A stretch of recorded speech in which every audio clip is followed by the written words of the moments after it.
thick, creamy, berry protein shake. Here is my post-workout berry smoothie. Adding some blueberries, some strawberries, 24 grams of protein. This is the only brand I use because it does not have its own taste. I tried many, but this is the only one.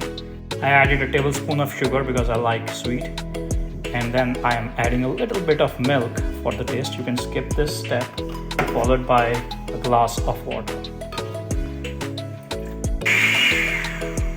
With this thick, rich, creamy, sweet, very